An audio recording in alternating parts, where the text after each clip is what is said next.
Assalamualaikum warahmatullahi wabarakatuh. Perkenalkan, kami dari kelompok 2 dengan materi kepemimpinan dan budaya organisasi. Next,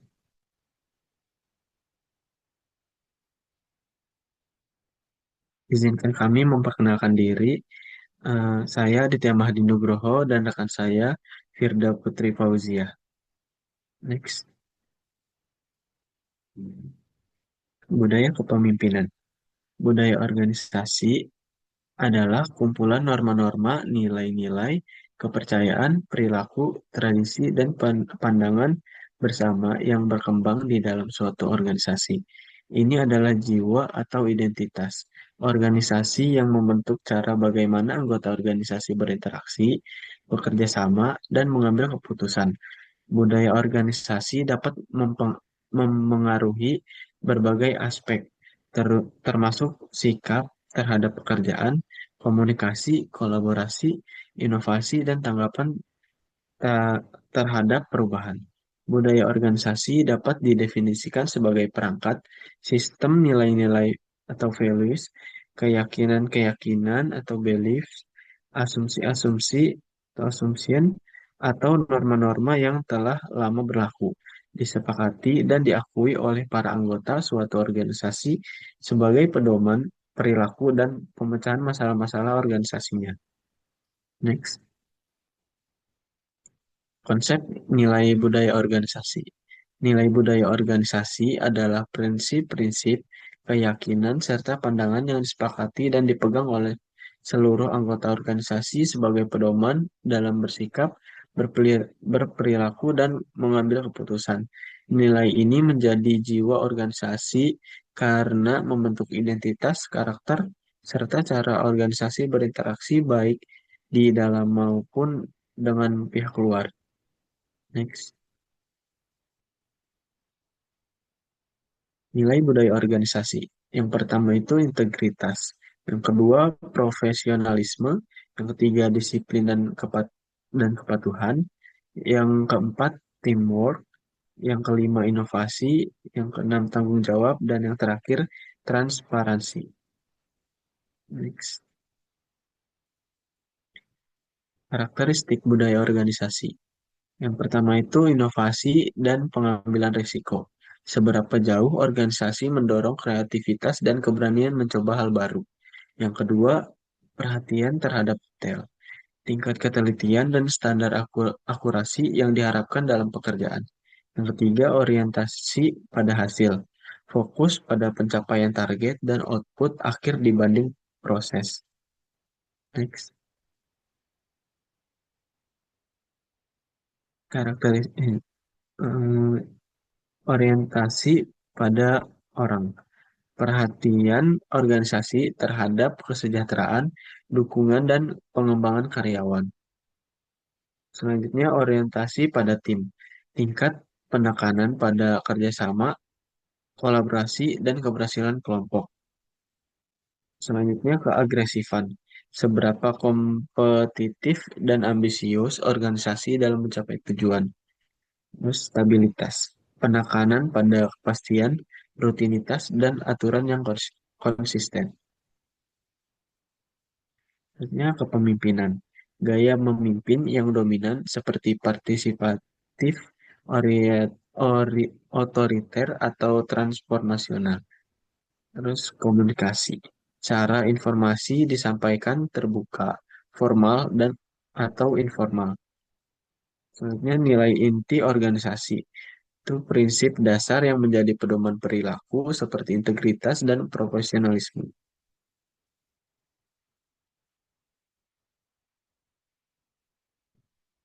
Selanjutnya, ada fungsi budaya organisasi.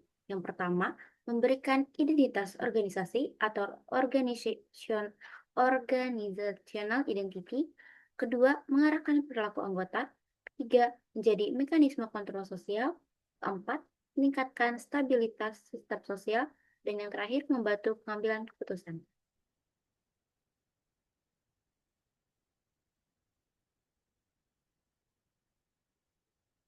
Selanjutnya ada perbedaan budaya organisasi adaptif dan non-adaptif. Adiktif. Terhadap pertama aspeknya itu terhadap sikap terhadap perubahan. Kalau yang adaptif itu terbuka, fleksibel, cepat menyesuaikan diri. Sedangkan yang non-adaptif kaku, lambat, memperhatikan atau mempertahankan cara lama. Kedua aspek kepemimpinannya, kalau adaptif itu visioner, pendukung inovasi dengan komunikasi terbuka, dan non-adaptif itu birokratis, berorientasi aturan,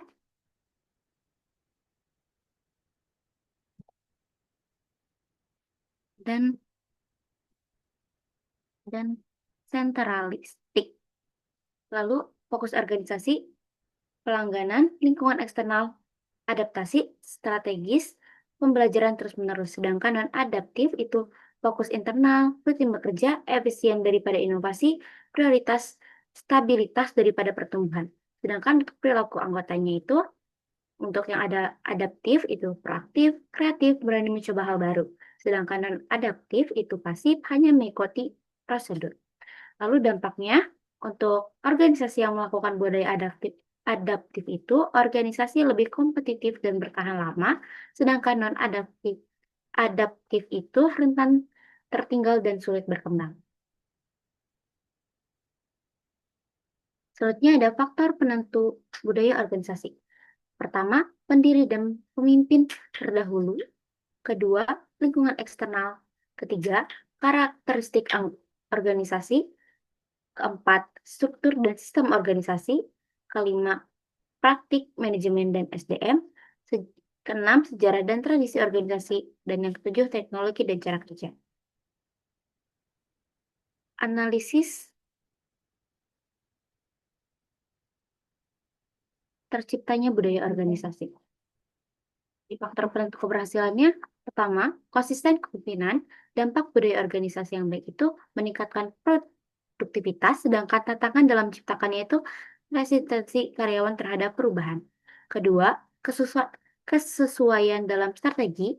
Dampak budaya baiknya itu memperkuat loyalitas dan tantangannya itu ketidakkonsistenan pemimpin, keterlibatan seluruh anggota.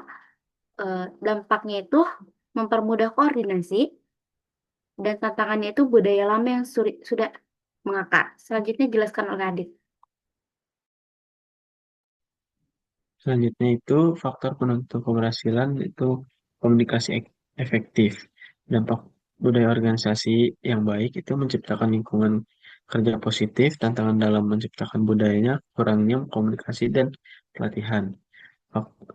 Selanjutnya penyesuaian terhadap perubahan. Dampak positif dan dampak budaya organisasi yang baik itu mendukung inovasi. Next.